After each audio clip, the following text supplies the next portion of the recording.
ஓர் அழகான காட்டில் ஒரு எறும்பு வாழ்ந்து வந்தது. அது மிகவும் சுறுசுறுப்பானது. கோடைக்காலம் முழுவதும் அந்த எறும்பு கஷ்டப்பட்டு தானியங்களை சேகரித்து.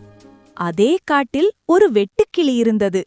அது எந்த வேலையும் செய்யாமல் நாள் முழுவதும் பாட்டு பாடிக்கொண்டும் ஆடிக்கொண்டும் பொழுதை கழித்தது. எறும்பு வேலை செய்வதை பார்த்த வெட்டுக்கிளி கேலியாக சிரித்தது. ஏ எறும்பே, இந்த அழகான வெயில் காலத்தில் ஏன் இப்படி கஷ்டப்படுகிறாய்? வந்து என்னுடன் விளையாடேன் என்று கூப்பிட்டது. அதற்கு எறும்பு, நண்பனே, குளிர்காலம் வரப்போகிறது. அப்போது நமக்கு உணவு கிடைக்காது.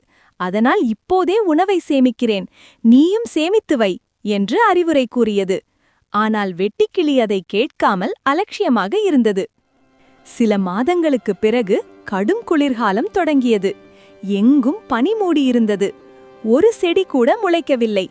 வெட்டுக்கிளிக்கு உண்ண உணவோ இருக்க இடவோ கிடைக்காமல் பசியால் வாடியது.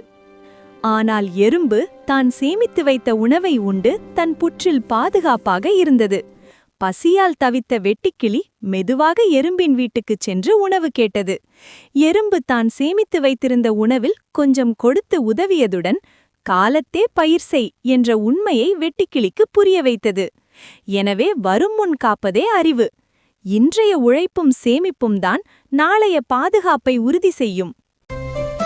லைக் அண்ட் சப்ஸ்கிரைப் பண்ணுங்க.